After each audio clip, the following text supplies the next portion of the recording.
Hola, bienvenidos todas y todos a un nuevo capítulo de Las Cartas sobre la Mesa, podcast que busca discutir y reflexionar sobre el impacto de las políticas públicas en el territorio. Junto a Américo Ibarra, quien nos acompaña frecuentemente, hoy tenemos el honor de compartir este set con Karina Delfino Musa, socióloga, egresada de la Universidad Católica. Hasta ahí probablemente no les diga mucho, pero lo más importante es que es la alcaldesa de Quinta Normal desde el año 2021. Así Muy es. bienvenida, Karina. Muchas gracias. Además, investigando, también entiendo que fuiste concejal antes de la comuna, en un periodo completo, Sí. y que tienes una visión bien identitaria con la comuna. Y cuéntanos un poco sobre aquello. Bueno, yo soy nacida y criada en la comuna, vivo en Quinta Normal. Efectivamente fui concejala durante 4 años, desde el 2012 hasta el 2016. Además, he sido hartas cosas, la verdad. Bueno, ahora soy alcaldesa. Soy alcaldesa desde el 2021, fui a la reelección, no fue bien, así que soy alcaldesa por segundo periodo. Y bueno, fui presidenta de la Juventud Socialista, fui la primera mujer presidenta de la JS, fui vicepresidenta de la mujer del Partido Socialista, actualmente soy vicepresidenta del PS y fui presidenta de la Asociación Chilena de Municipalidades y ahora soy la primera vicepresidenta de la Asociación Chilena de Municipalidades. Así que soy hartas cosas. Pequeñas cosas. Sí. Uno que otro cargo. Sí, tengo un magíster también en Sociología en la Universidad Católica, así que hice la Yo te titulación. felicito porque es la mejor casa de estudios sin lugar a dudas.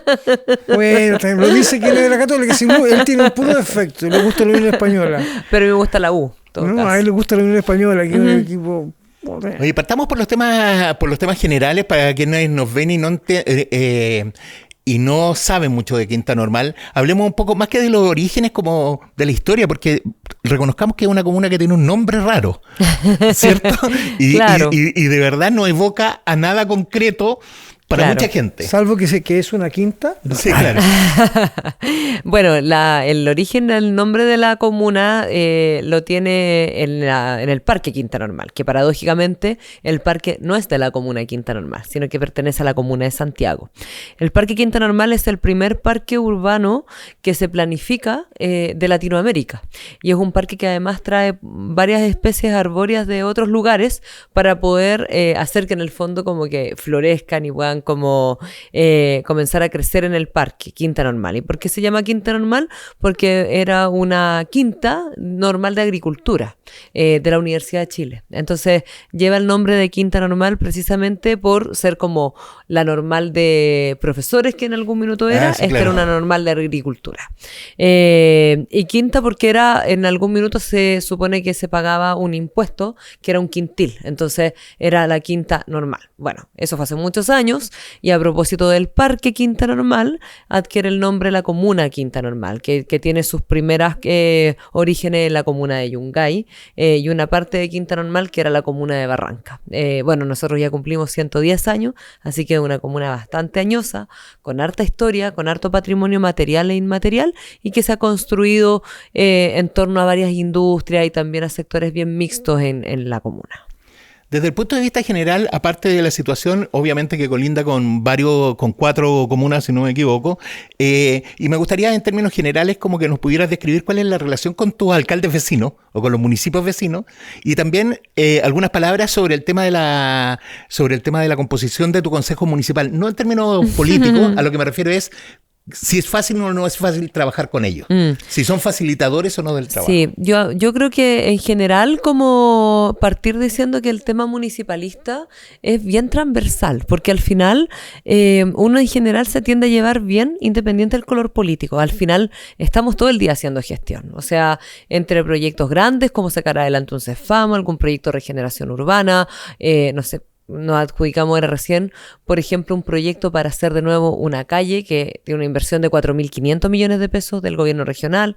Entonces es mejoramiento del espacio público en el fondo y también mejoramiento de servicios y prestaciones sociales. Y en eso, la verdad que en general uno se lleva bien. Yo soy vecina de alcaldes que son muy cercanos a mí, como el alcalde Castro, que compartimos en lugares, digamos, formales e informales, o el alcalde Mauro Tamayo de Cerro Navia, o el alcalde Max Ríos de Lo Prado, que digamos digamos, tenemos afinidades políticas y personales, pero también soy vecina del alcalde Desbordes, el alcalde Felipe Muñoz, que también tenemos harta afinidad, y del alcalde Desbordes, que, digamos, de la configuración es el único alcalde que pertenece a otra, a otra casa política. Exacto. Y nos llevamos bastante bien también con el alcalde de Desbordes, a pesar de que el límite comunal Quintana Normal-Santiago es muy complejo, particularmente por comercio ambulante, basura y personas en situación de calle. Tenemos una relación, yo diría, permanente y constante para precisamente arreglar los problemas de los límites comunales. Entonces me llevo bastante bien, la verdad, con mis vecinos.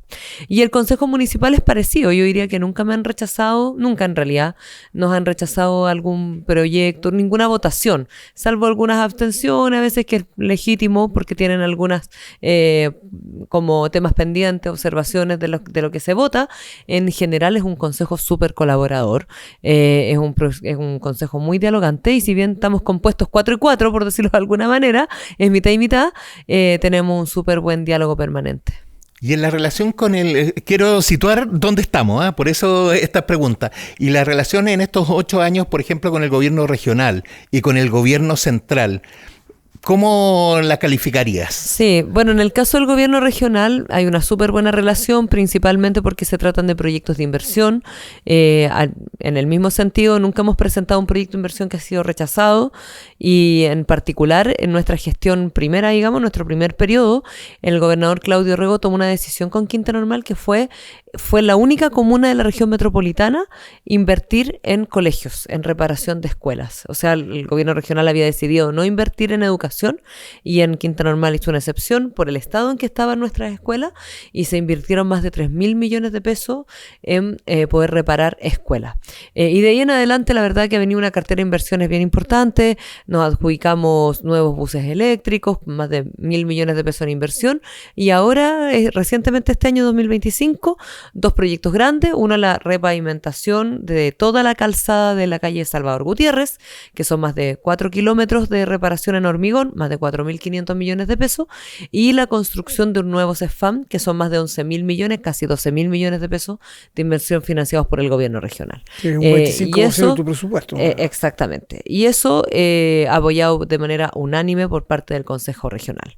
Y en el caso del gobierno nacional, bueno, a veces obviamente hay algunas diferencias, particularmente de algunas iniciativas, que uno a veces tiene algunas sutilezas o alguna opinión distinta, pero en general también uno tiene y mantiene un buen diálogo con las autoridades, porque al final del día es por el bienestar de los vecinos y vecinas de nuestras comunas. Y sí, pues hay gente que dice que tú eres de las afortunadas más cercanas. Hay muchos actos públicos del gobierno de distintas carteras que se han hecho básicamente en tu comuna. Normal. Sí, la verdad es que nosotros siempre recibimos con harto cariño a todas las autoridades del gobierno, ministros, ministras, al presidente de la República. Además, en el caso del presidente Gabriel Boric, el hijo de su pareja juega en uno de los equipos que juega fútbol en Quintana Normal. Entonces tenemos además el privilegio de tenerlo varias veces en actividades, digamos, fuera de su rol, más bien en su rol de pareja, claro, en estadios de Quintana Normal, va harto a los parques de Quintana Normal.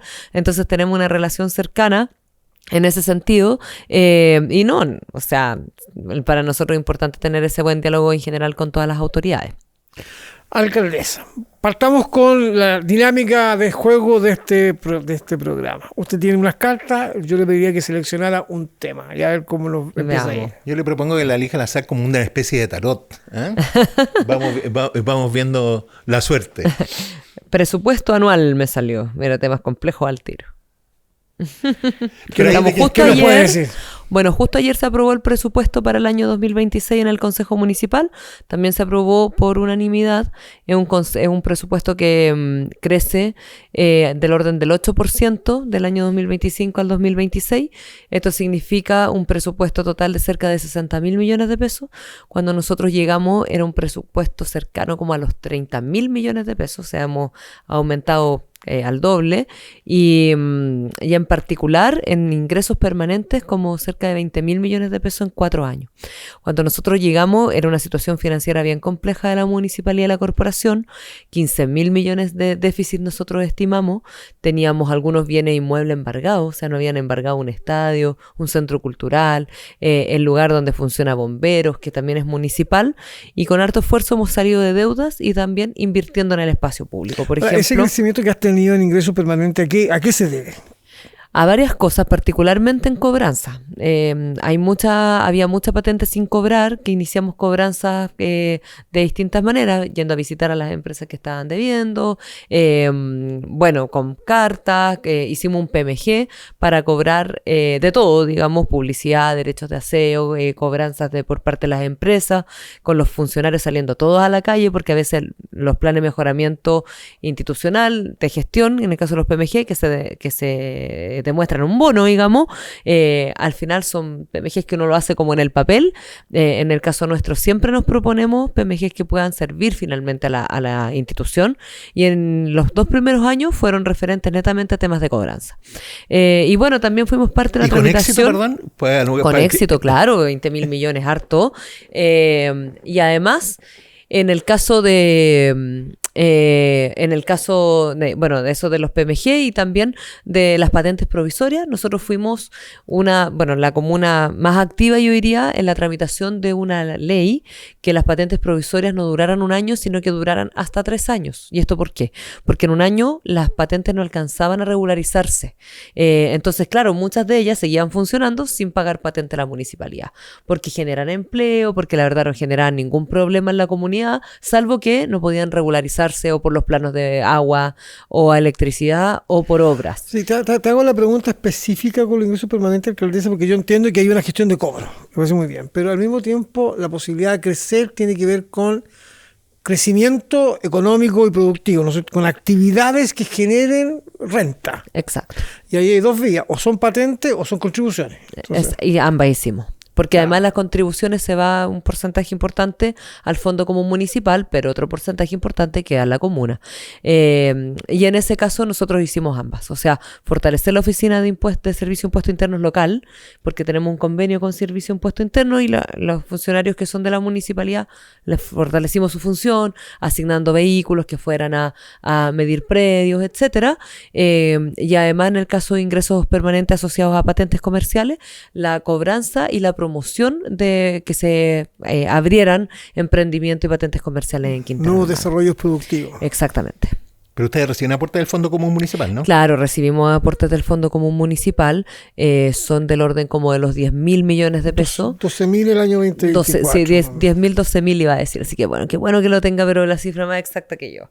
Y de esos son como un poquito más de 2.000 millones en concepto de contribuciones, digamos como de la composición del Fondo Común Municipal que llega a Quintana Normal. Alcaldesa, perdone que sea así, pero me dijeron que tenía que llegar preparado, si no me iban a tratar de nuevo. Súper bien, me parece, pero muy bien. Bueno, yo tengo reuniones semanales o quincenales, a más tardar quincenales, con los equipos de presupuesto de la DAF y de la SECPLAN para ver el ejercicio presupuestario, o sea, de los ingresos y de los gastos, y en particular de dónde vamos creciendo para ver dónde podemos sacar más potencial.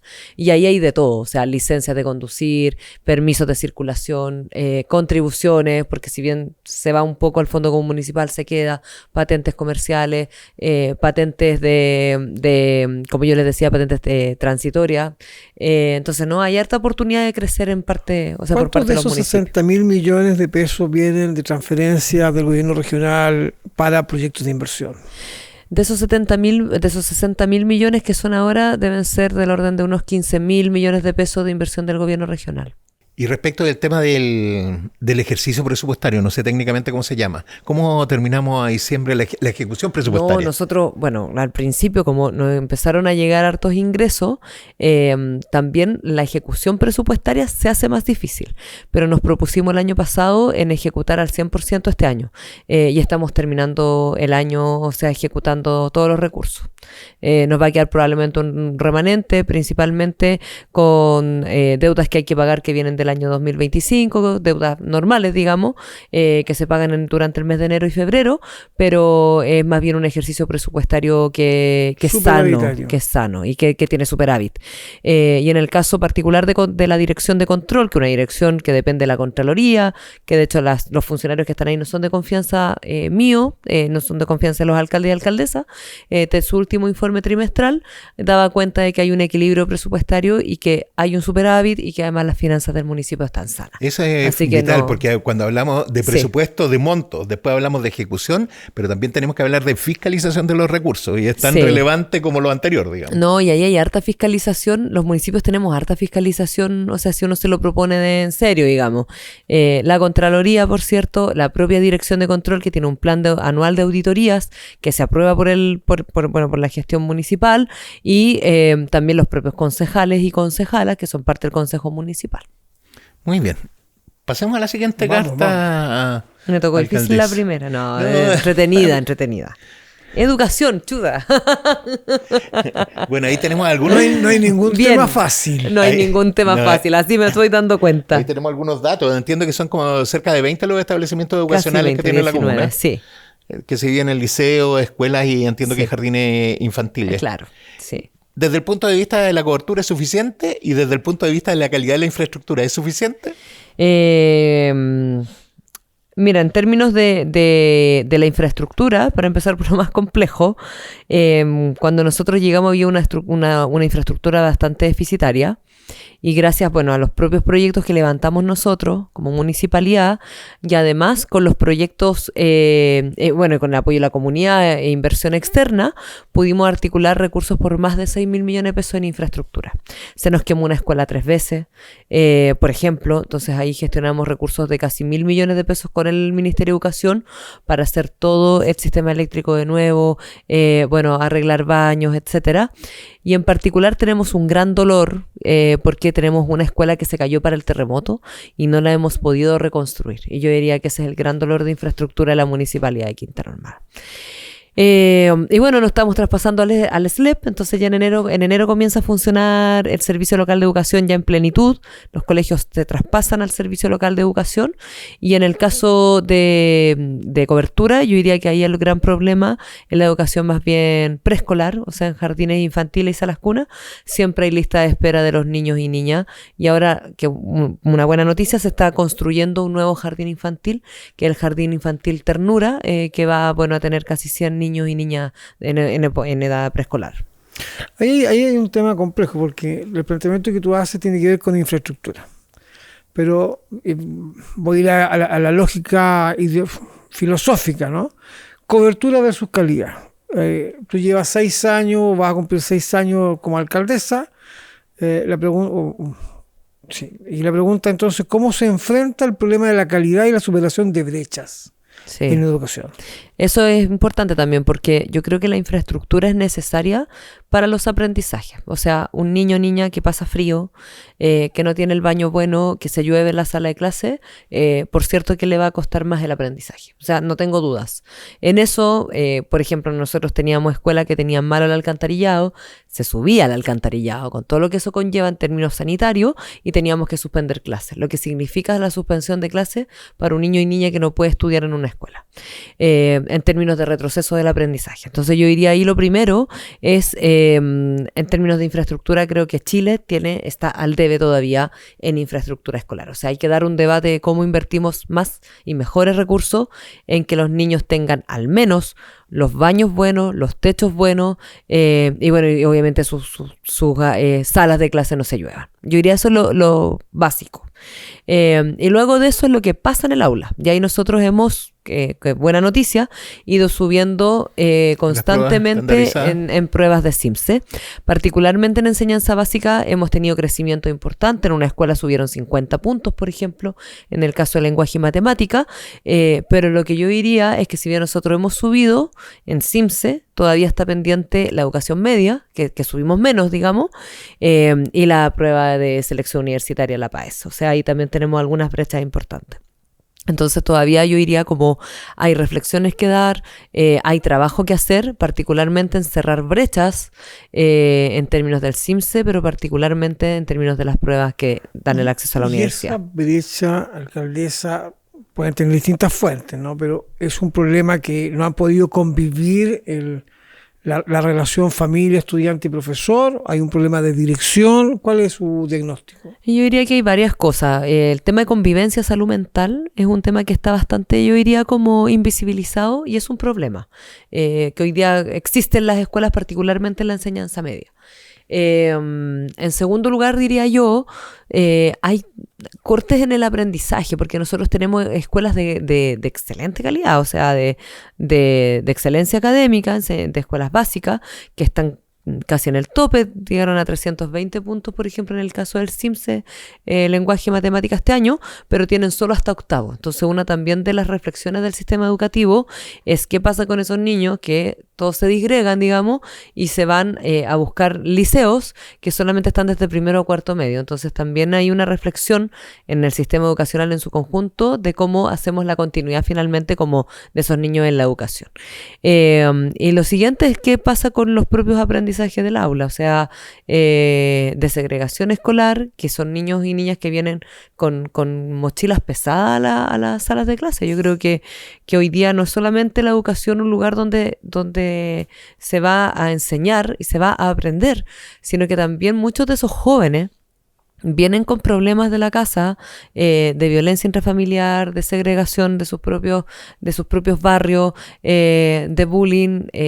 Hay una realidad que está también invisibilizada de los niños, niñas y jóvenes que, por ejemplo, no tienen habitación propia, están hacinados en sus casas, tienen problemas de alimentación, etcétera, y que eso se demuestra en la escuela. O sea, cuando yo he visto algunas representaciones, pero de un niño que llega a la escuela que a lo mejor tiene más recursos y viene con una carga en una mochila mucho menos pesada que un niño que va a una escuela que tiene mucho más problemas en su barrio, en su familia, y llega con una mochila más pesada. Yo sé que este es un tema complejo, pero lo voy a ligar con el tema educacional.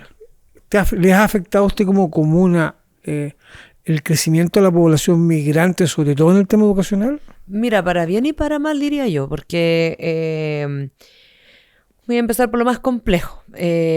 Para mal porque evidentemente que se generan a veces problemas en la propia convivencia en las comunidades escolares. Particularmente yo diría, no sé si para mal, pero más bien como un desafío. Particularmente en la enseñanza media. O sea, hoy día estamos presentes ante una multiculturalidad. Nosotros tenemos colegios que tienen una composición migrante de más de la mitad de sus estudiantes y se generan roces culturales al interior de los colegios o en el fondo replican problemas en los barrios de los colegios que hay con la población migrante. O sea, en particular nosotros tenemos un liceo que está en medio de donde tiene la mayor cantidad de población Quinta Normal en términos de su densidad. Es un lugar altamente poblado, densamente poblado, y además conviven comunidades, digamos, de migrantes y de chilenos, y eso se expresa en el colegio y tiene problemas de convivencia. Entonces yo diría eso es un gran desafío en términos culturales. Para bien, porque yo creo que gran parte de la composición hoy día de la educación municipal es migrante, o sea, es mucho más que la composición nacional. Entonces hay también una alta composición migrante en las escuelas, lo que ha permitido también poder afirmar la educación municipal. Ahora eso conlleva muchos desafíos. Yo diría no quiero decir más bien para mal, sino que más bien plantearlo como un desafío en términos de lo que pasa hoy día en las aulas de clase. ¿Y cuál es el desafío que tú prevés, no sé, para el SLEP? Porque yo entiendo que ya la educación sale del municipio, ¿no? Bueno, estos mismos desafíos al final, porque nosotros hemos colaborado harto con el servicio educacional de educación local. Estamos súper comprometidos precisamente con la educación municipal y en ese sentido nosotros vamos a seguir financiando gran parte de los programas que hoy día son parte de la red local de educación. Por ejemplo, nosotros estamos hoy día con el PENTA-UC, es decir, van niños y niñas de quinta normal todos los viernes y sábados a estudiar a la Universidad Católica. Eso va a seguir siendo financiado por la municipalidad, programas de lectoescritura que nos han permitido ir cerrando brechas principalmente en la enseñanza básica. También, bueno, algunos programas de preuniversitario para los jóvenes, programas particularmente jóvenes asociados con inglés, etcétera. Y también, por cierto, nuestro compromiso con la reconstrucción de la Escuela Reino Noruega y con los temas de infraestructura que están pendientes. Ahora, mayoritariamente la matrícula son alumnos que viven en la comuna. La gran parte de la composición son alumnos que viven en la comuna, particularmente en la enseñanza básica. Ya la enseñanza media es un poquito más mezclado, pero la enseñanza básica sí, son alumnos de la comuna. Ahora, yo me imagino, alcaldesa, que tú también enfrentas procesos migratorios estudiantiles, de estudiantes que se van a Santiago Centro. Sí, claro. ¿Es un desafío para ustedes esa retención? ¿O no? Sí. Ahora ya no. O sea, claro, igual vamos a seguir, bueno, nuestro compromiso es seguir ligado a educación. De hecho, estamos firmando un convenio con el alcalde de Renca, con el SLEP y con nosotros, precisamente para reafirmar este compromiso que tenemos con el SLEP.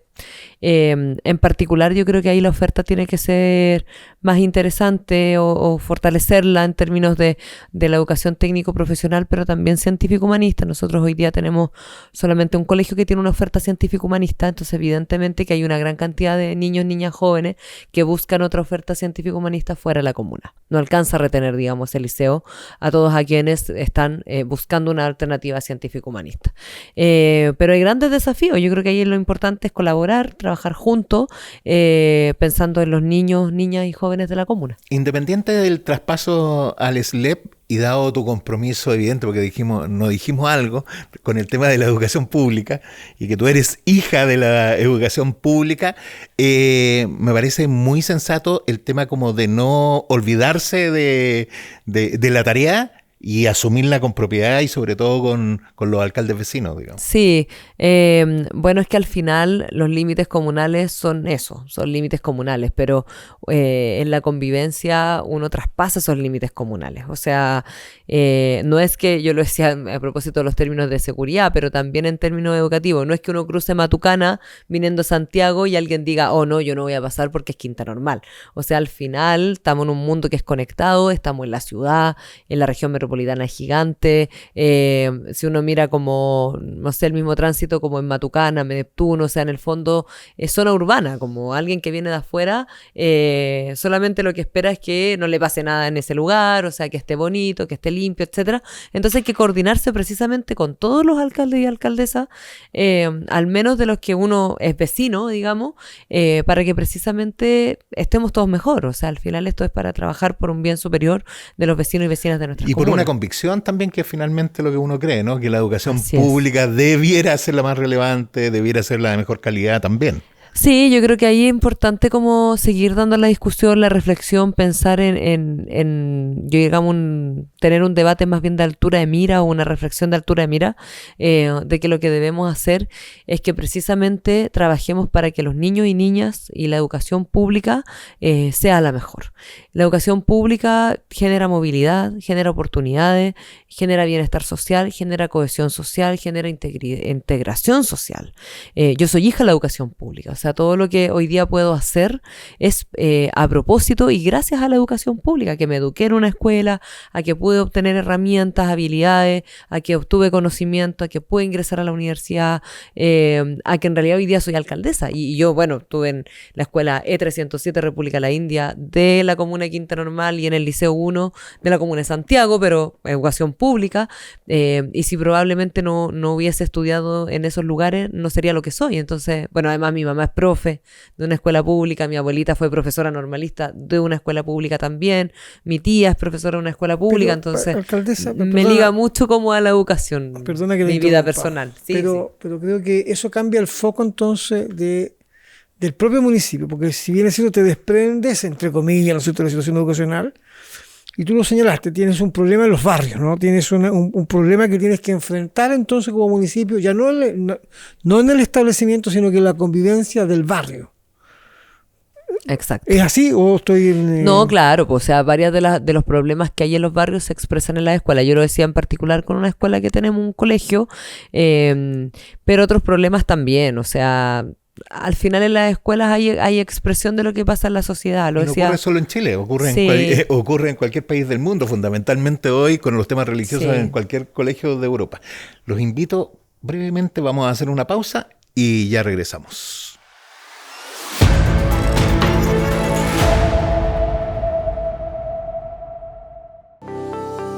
La Facultad de Arquitectura y Ambiente Construido de nuestra Casa de Estudios busca, mediante una formación de excelencia, entregar a Chile y al mundo profesionales con una sólida formación técnica y valórica.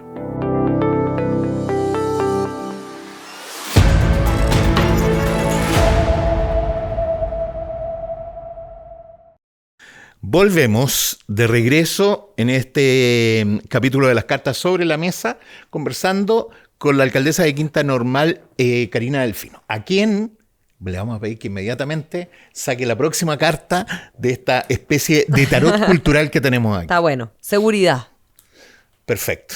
Nada menos. No, es que no hay preguntas fáciles.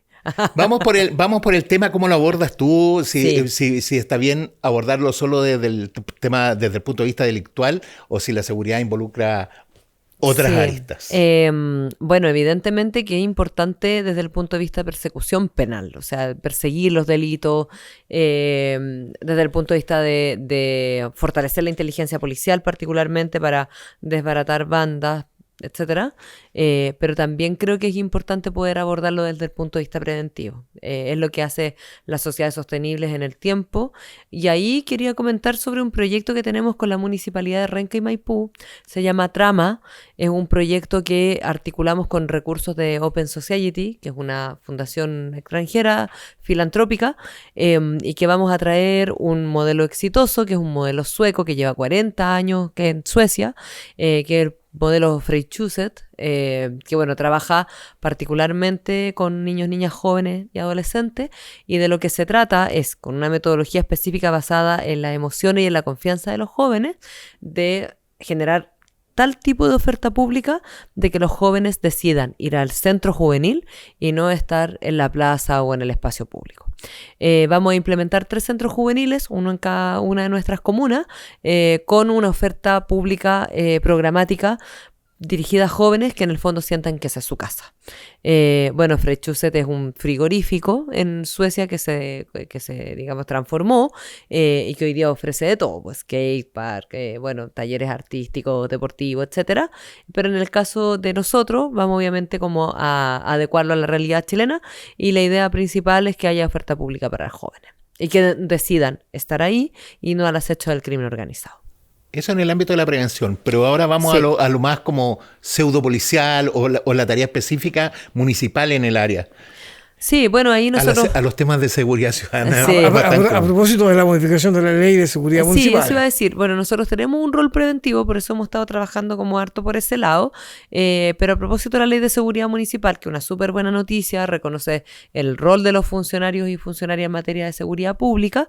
En ese sentido, para nosotros es importante el reconocimiento de la mesa jurídico-policial, que es una mesa que se compone por las policías y, bueno, lo preside el alcaldesa.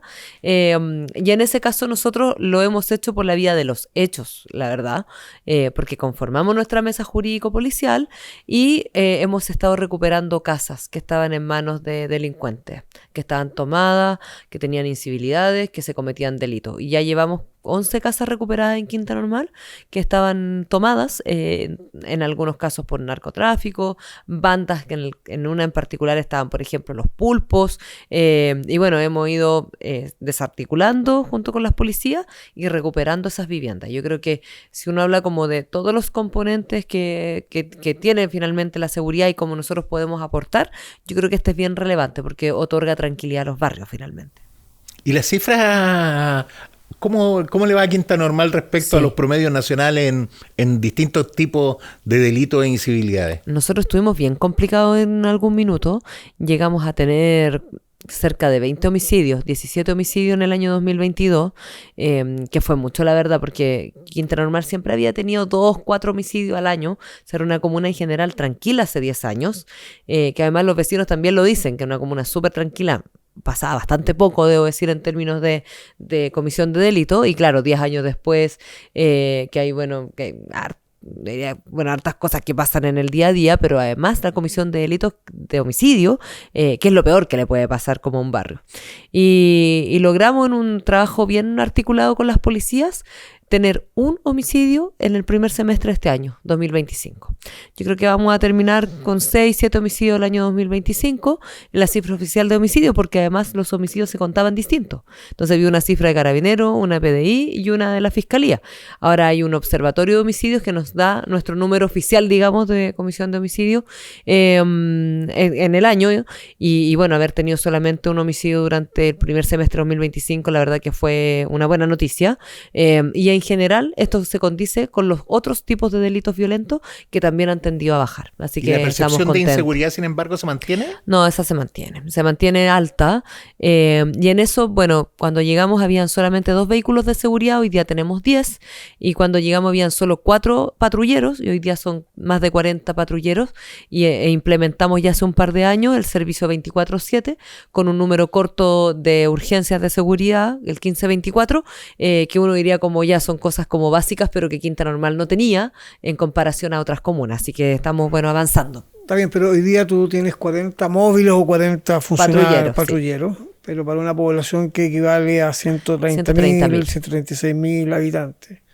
Me imagino que con una superficie más extensa, ¿no es cierto? Y no, sí, 12,4 y por lo tanto siempre es déficit, digamos. Sí, pues siempre. ¿Ah? Aunque tengan 100. Sí, nuestro compromiso es llegar a 20 vehículos de seguridad municipal funcionando 24/7 de aquí al término de nuestro periodo. Este año, bueno, ya estamos en diciembre, pero en diciembre-enero deberían llegar 3 vehículos nuevos y vamos a estar aumentando la flota de vehículos municipales del orden de 3, 4 vehículos para llegar a estos 20 vehículos. Así que bueno, vamos avanzando, articulando recursos de todos lados, digamos, para efectivamente poder lograr una comuna ¿Y más existe segura. alguna articulación como vecinal de la comunidad para el tema de la prevención, básicamente, de los delitos? También hemos puesto mucho énfasis en la conformación de comités de seguridad. Cuando llegamos eran 15 comités, hoy día vamos en más de 150 comités de seguridad. ¿Y cómo lo hemos ido fortaleciendo? Bueno, cuando lamentablemente pasa algún delito de connotación más pública en el barrio, los incentivamos a organizarse en comités de seguridad, porque así nosotros le otorgamos a todos los comités de seguridad una subvención municipal. Entonces yo, que soy vecina de Quinta Normal, por ejemplo, ahora se está ejecutando un fondo de subvención municipal, ¿no? Una subvención municipal línea de seguridad, en mi comité de seguridad de mi barrio, que es iluminación LED, entonces también tenemos un incentivo para que las personas se organicen. Donde vamos decidiendo en términos de inversiones, de por ejemplo poner iluminación en los barrios, cámara de televigilancia, es donde también están constituidos estos comités de seguridad que trabajan además al alero de la, digamos, organización madre, que es la Junta de Vecinos. Así que hemos incentivado harto a que se puedan constituir organizaciones que trabajen en materia preventiva de seguridad. ¿Cuántas juntas de vecinos, perdón, allí no tienes activas, con una actividad, una preocupación fundamental en el tema de seguridad? Sí, son 47 juntas de vecinos y de ellas hay 10 que están en proceso de actualización de vigencias. O sea, es casi 40 que están trabajando. Ahora, el proceso de actualización de vigencia normal, digamos, son parte como de las actualizaciones de las personalidades jurídicas. Y en estas discusiones así como tan amplias como de política pública, si usamos armas letales, armas no letales, si los capacitamos, si idealmente debieran ser solo exfuncionarios de la policía o las Fuerzas Armadas, los patrulleros. ¿Cuál es tu opinión y hacia dónde tú crees que va a decantar esto? Sí, mira, bueno, se aprobó la Ley de Seguridad Municipal, varias de estas materias van a estar sujetas al reglamento. Ahora, yo creo que los equipos de seguridad tienen que ser multidisciplinarios, no solamente ex policías. Por distintas razones, porque además no solamente hacen labores propiamente uno diría como de persecución, que en realidad no nos corresponde, pero ya no es solamente el retiro comercio ambulante y patrullar la comuna. Nosotros nos ha tocado ver, por ejemplo, urgencias de salud. Entonces, nuestros equipos que salen a la calle, siempre hay alguien que tiene conocimientos de primer auxilio. De hecho, nuestros equipos municipales, siempre en la composición, tratamos de contratar personas que tienen formación en un área de salud. O sea, no solamente, digamos, ex policías o que tengan como alguna vinculación a los temas de seguridad, sino que también algún tipo de formación de salud. Bueno, eso por una parte, y por otra parte, el porte de armas no letales o menos letales, la verdad que es bien controversial, no hay consenso a nivel de alcaldes y alcaldesa, y genera desigualdades también. O sea, se estima que entre 3 a 5 millones de pesos cuesta portar un arma no letal o menos letal entre la capacitación y la propia arma. Y por otro lado, cuando tú te vas a enfrentar a un delincuente que tiene un arma, tú no lo vas a enfrentar con un arma no letal. Y en ese sentido creo que es importante que ahí se pueda fortalecer la figura de las policías. O sea, nosotros no somos policías, nosotros tenemos un rol preventivo de patrullaje, de coordinación, de llegar antes en momentos que son urgencias, presencial, ahora de decomiso comercio ambulante. Qué bueno que la ley también nos dio esa atribución ahora, porque lo hacemos hoy día por la vía de los hechos, pero hay que hacerlo, la verdad, pues legalmente y formalmente. Pero evidentemente cuando hay una situación riesgosa, ahí tienen que estar las policías, no tienen que estar los funcionarios municipales. Entiendo que la nueva ley también permite, va a ser un tipo de contratación distinta para los, eso también es importante, para los funcionarios municipales, ¿no? Yo diría de lo más importante de la ley en términos de nosotros, es bueno, el reconocimiento del rol del funcionario municipal que no estaba reconocido, pero además la contratación, porque hoy día yo tengo límite a la contratación en la municipalidad. Y una persona que maneja un vehículo municipal no puede tener cualquier tipo de contrato. Y ese tipo de contrato tenía un límite. Y hoy día estoy al borde, digamos, por toda la contratación que hemos hecho, ¿no? El 40% del presupuesto. Y el tema de la contratación de bueno, todos los seguros asociados, digamos. Exacto. Entonces ahora lo que permite la ley es poder contratar nuevos patrulleros como códigos del trabajo, lo cual no afecta a la contratación habitual del municipio. Y por otro lado, yo diría también de lo más importante es que establece agravantes para quienes agreden a un funcionario municipal. Hoy día agredir a un funcionario municipal es como agredir a cualquier persona, lamentablemente.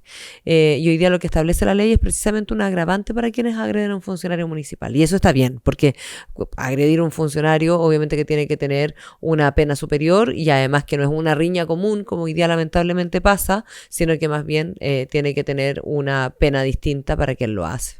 Entonces lo que vamos a ver es que se van a aumentar las diferencias respecto al tema de las armas no letales. O sea, los municipios de mayores recursos no solamente van a tener mayor dotación, sino que van a ser los únicos capaces básicamente de tener este tipo de implementos. Bueno, va a quedar sujeto a un reglamento. Vamos a ver cómo queda el reglamento, pero efectivamente puede lamentablemente quedar con expresar una nueva desigualdad. Ya lo expresamos en el número de funcionarios y de vehículos que tienen las comunas. O sea, la comuna de Las Condes tiene, entiendo que el último reporte era más de 100 vehículos municipales que funcionan 24/7 en comparación con comunas como la nuestra que tenemos 10. Entonces, evidentemente que hay desigualdades de origen, y probablemente si el reglamento establece ya definitivamente el porte de estas armas menos letales o no letales para inspectores municipales, puede que estas desigualdades se sigan haciendo. Bueno, al menos va a haber un indicador que lo va a representar, digamos. Sí. Alcaldesa. Vamos a la siguiente carta. Vivienda. un tema que nos apasiona, ¿no? Bueno, aquí en particular yo podría decir que tenemos un proyecto de regeneración urbana que trabajamos con el Ministerio de Vivienda, es Ciudad Mapocho, que está inmerso en una línea de trabajo que ha desarrollado Minbu, de ciudades justas, y en este caso de lo que se trató fue que en el paño de Unilever, Quintana Normal, como yo decía al inicio, una comuna con composición industrial importante, en el paño donde estaba Unilever se fue, quedó en venta, el uso del suelo era estrictamente industrial, entonces nosotros lo que pedimos es que el ministerio la comprara. Compró Unilever el ministerio, y en el momento de comprarlo, estamos en eso en realidad, pero estamos habilitando normativamente para que ahí no solamente sea de uso suelo tipo industrial, sino que sea mixto. Y en lo que estamos ahora es desarrollando un proyecto de ciudad, no solamente en términos de vivienda sociales que van a haber, sino que también de que en ese paño, que era Unilever, son 40.000 metros cuadrados, más 60.000 metros cuadrados que tiene al lado Serviu, exista un proyecto que combine servicios públicos como CEFAM, escuela, algún equipamiento asociado a seguridad, viviendas sociales, viviendas vía crédito hipotecario, entonces va a ser como un proyecto de integración, más en la torre como histórica de Unilever vamos a tener servicios privados, café, restaurante, como un mercado urbano, pero en el sector más poniente de la capital. Esto es importante porque está al lado de los parques, Parque La Familia, Parque Mapocho Río, va a estar al lado del metro, del tren, además Santiago Batuco y a lo mejor Santiago Valparaíso que va a pasar por allí, entonces un proyecto de regeneración urbana importante que si resulta va a ser finalmente un proyecto destacado y relevado a nivel nacional probablemente. ¿Y la demanda por vivienda de tus vecinos es alta? Es alta, pero hace más de 10 años que no se construían viviendas sociales en Quinta Normal. Nosotros tenemos 6 proyectos hoy día en proceso de ejecución, ejecutándose, comprándose, etcétera. En Quinta Normal, lo que demuestra casi 2.000 subsidios de vivienda que hemos dado a los vecinos y vecinas, principalmente de Quinta Normal. Gracias al plan de emergencia habitacional, gracias a la gestión del Ministerio de Vivienda y particularmente del ministro Monte. Pero yo me imagino que no tan solo el foco está en viviendas sociales, sino que en generar un proceso de regeneración urbana o de urbanización tal, digamos, que hay un segmento, un target que permita generar contribuciones, por ejemplo. Sí, ahí hay que hacer bien, yo diría, como calzar la armonía urbana, porque al final, o pensar en la armonía urbana, porque al final también nos ha pasado que grandes torres que se han construido en Quinta Normal solo han traído externalidades negativas, o sea, en términos de transporte, de falta de equipamiento público, en términos de educación, de salud, y en el caso particular de un sector de la comuna, de harto conflicto vecinal. O sea, hay lugares en Quinta Normal, lamentablemente, por el nivel de edificios y la forma de los edificios que se construyó, que por ejemplo no hay luz del sol en ningún momento del año. Hay solo sombra y además sin estacionamiento, entonces está estacionado en toda la calle, miles de vehículos, entonces no es armónico en el espacio público. Entonces ahora estamos en proceso de cambio del plan regulador precisamente para generar una armonía urbana, de la mano obviamente de también poder dar oportunidades a aquellos y aquellas que hoy día están necesitando una vivienda. Por su ubicación geográfica, obviamente Quinta Normal es interesante para el tema del desarrollo inmobiliario, es estratégico, el negocio inmobiliario. Y además una de las comunas más conectadas de la región metropolitana. Y además porque hasta donde entiendo, en general las superficies, los barrios antiguos, tienen sus superficies prediales son amplias. Altamente valoradas. Y son amplias. Entonces te encuentras con casas antiguas que tienen 400 metros, 450 metros como si nada de terreno. Por lo tanto, es una buena oportunidad para la... ¿Cómo están viendo ese interés? ¿Cómo se manifiesta? ¿Y cómo se controla también? Que no sea esto tan desmedido de poner una torre de 150 pisos. Sí, mira, las casas son de verdad gigantes. Yo nací en una casa de mi abuela, que vivíamos además con mucha gente, de mi bisabuela en realidad, paterna, que debe haber tenido 2.000 metros cuadrados. O sea, en la calle Santo Domingo, una casa quinta gigante llena de árboles frutales. Claro, vivía mucha gente, entonces también compartíamos como el convivir, digamos, pero efectivamente hay casas que son muy grandes y que lo que se va generando lamentablemente muchas veces son problemas con las sucesiones, porque los dueñas fallecen, quedan una infinidad de herederos, los bienes. Nadie se hace cargo, al final en muchas de ellas se genera este subarriendo y finalmente muchos de ellos se los toman y bueno, el problema que detallaba más bien en el ítem, digamos, de seguridad. Pero claro, hemos ido abordando como esa situación a través como de la línea de seguridad pública y por otro lado, el plan regulador actual ya establece gran parte de la comuna en solamente 2 pisos y en otras partes de la comuna más estratégicas, vías principales, cerca de los metros, hasta entiendo que 12 pisos. Y ahora, con el nuevo cambio de plan regulador, va a quedar en zonas estratégicas hasta 5 pisos y 3 pisos más con algún tipo de incentivo normativo, o sea, hasta 8 pisos, y en general la comuna de 2, 3 pisos. O sea, es una comuna que en general horizontal. Se está pensando más bien plana, no más bien en altura. Vamos a la siguiente. Vamos a la otra. Equipamiento urbano y áreas verdes. Ahí quiero hacerle un comentario nomás porque lo que investigué a raíz de los parques, en realidad los parques tienen una corta data. La inauguración del parque... Claro, sí. Ambos. O sea, son muy recientes, tienen que ver Sí. justo con el periodo en que usted es alcaldesa. Pero las áreas verdes no solo significan parques. No, pero es verdad, pero los más significativos. Estábamos súper al debe en áreas verdes. Antes de la inauguración del nuevo Parque Mapocho Río, estábamos como en 2,4 metros cuadrados de área verde por habitante. Ahora pasamos a más de 4 metros cuadrados, o sea, al doble, solamente con la inauguración del Parque Mapocho Río. El Parque Mapocho Río fue una política pública impulsada por el gobierno Piñera, tal como el Parque de la Familia, que se inauguró, si no me equivoco, en el año como 2012, debe haber sido el Parque de la Familia. Y el Parque Mapocho Río fue, claro, en 2015, 2000, El 2015 el Parque de la Familia y el 2022 2015. Y el 2021 iba a decir, pero 2022 fue el Parque Mapocho Río. Y no, tremenda política urbana. Yo vivo muy cerca del Parque Mapocho Río, voy bastante seguido, voy a veces en las mañanas a hacer un poco de actividad física, porque está lleno de equipamiento de actividad física, y a veces los fines de semana a pasear con mis mascotas, con mis perritos. Y no, es un tremendo parque. Se llena los fines de semana, se llena de niños, mucha gente haciendo actividad física, un tremendo parque. Y el Parque de la Familia, hace poco tuvo el Red Bull al Aguapato, sí. que es una actividad que se hace a nivel mundial, que por primera vez llegó a Latinoamérica, ahora hace un par de semanas atrás, y llegó al Parque de la Familia. Que son unas bicicletas, mi querido amigo, que tienen algún grado de escenografía adicional y que tienen que recorrer un tobogán. Lo vi.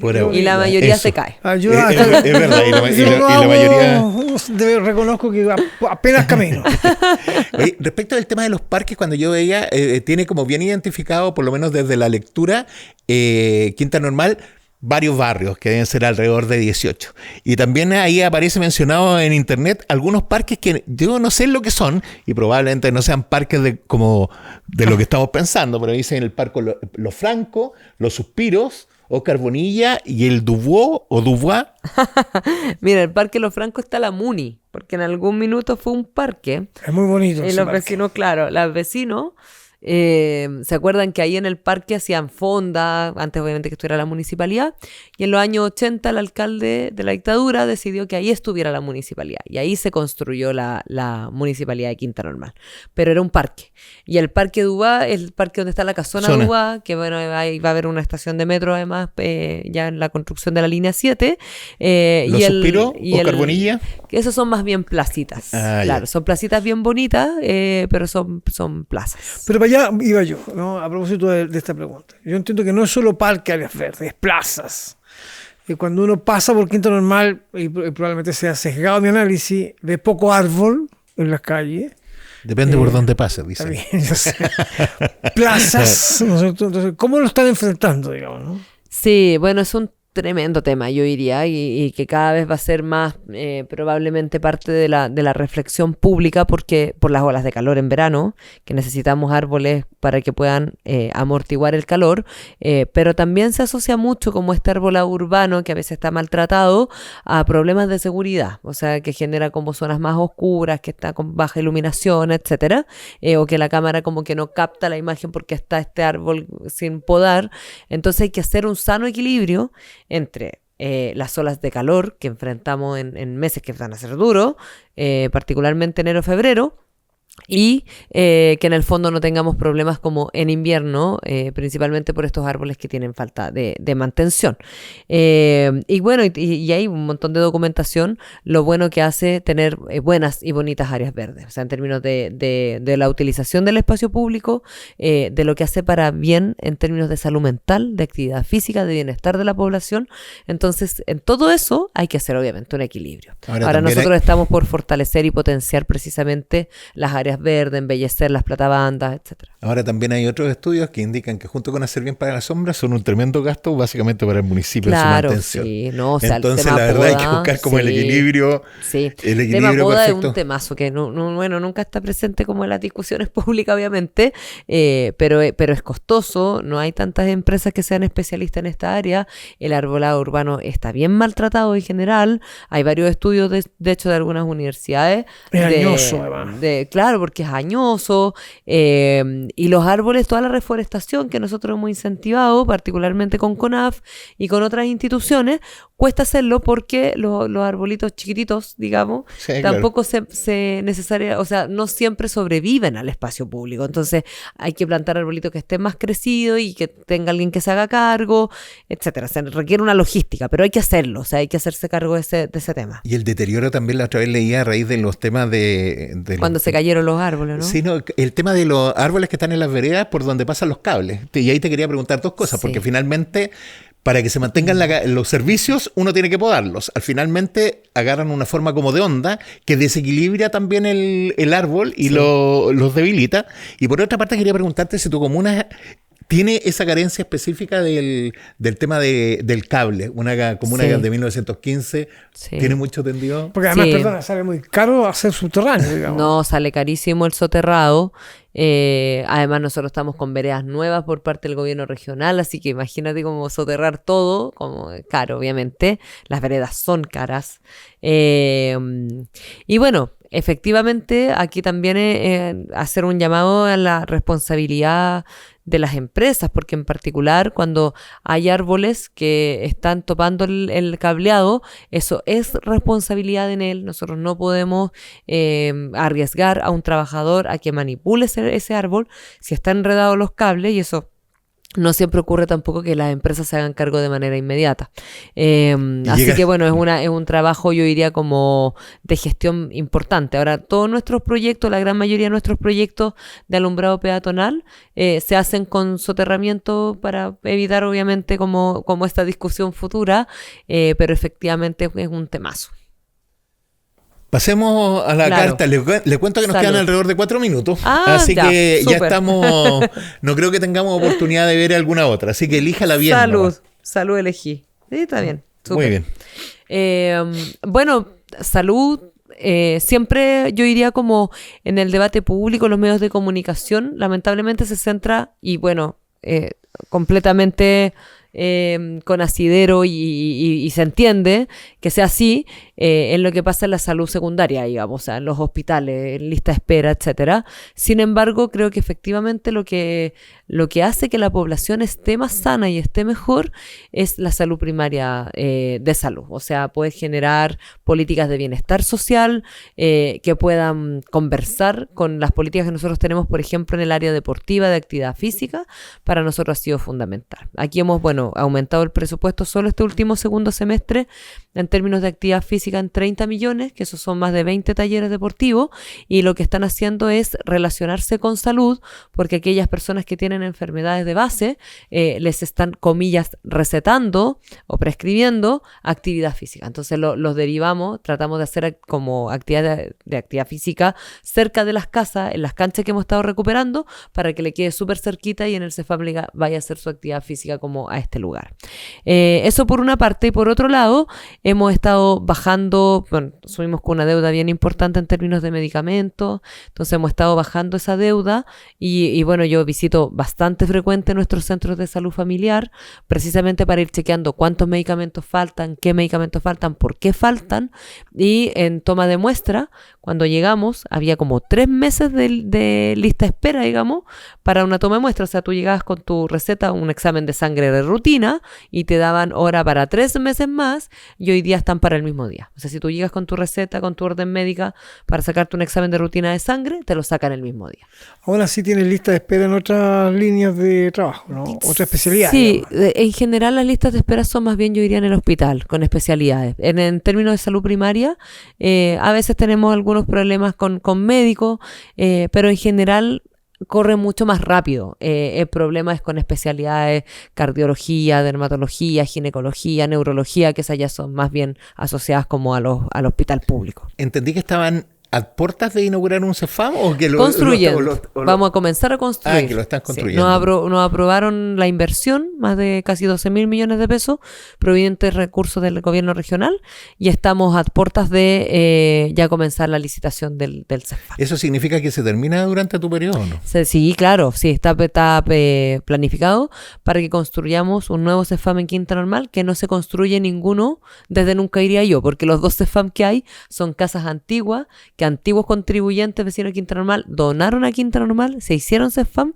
pero no hay ningún centro de salud familiar construido nuevo en Quinta Normal. Hoy día tú, alcaldesa, tienes un gasto aproximadamente de 16.000, 17.000 millones de pesos, digamos, en salud. ¿Cuánto es la dotación que tienes contratada tú para atender a los 136.000 o las personas que tienen en Quinta FONASA? Que me imagino que son casi todas, ¿no? Bueno, sí, el per cápita de salud es como en el caso, lo que pasa es que nosotros tenemos 3 CESFAM, pero uno todavía depende del servicio de salud, que estamos en proceso de traspaso al municipio. Entonces, como depende del servicio de salud, no tenemos bien claro cuánto per cápita tiene ese CESFAM, pero se estima que son como 90.000 personas que están asociadas al per cápita, 80.000, 90.000 personas al per cápita de la comuna de Quinta Normal. Y en ese sentido, solamente en salud primaria Quinta Normal, no contando este CESFAM del servicio de salud, son cerca de 800, 900 trabajadoras de salud. Es harto.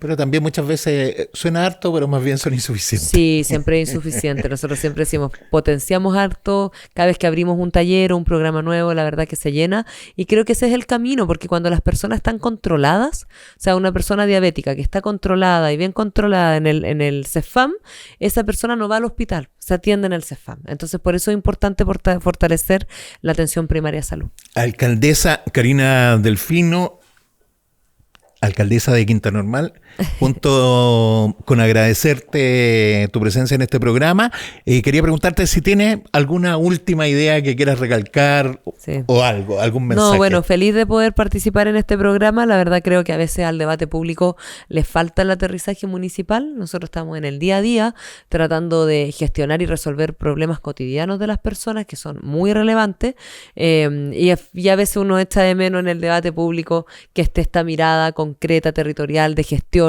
y de problemas que enfrentamos los municipios todos los días. Son bastante comunes estos problemas, independiente de la posición política del alcalde o alcaldesa que le toque enfrentar estos desafíos. Así que bueno, feliz de poder haber participado y de dar esta discusión municipalista. No, un millón de gracias, alcaldesa. Muchas gracias. Muchas gracias a todas y todos, y los invitamos a un próximo programa de Las Cartas sobre la Mesa. Hasta pronto.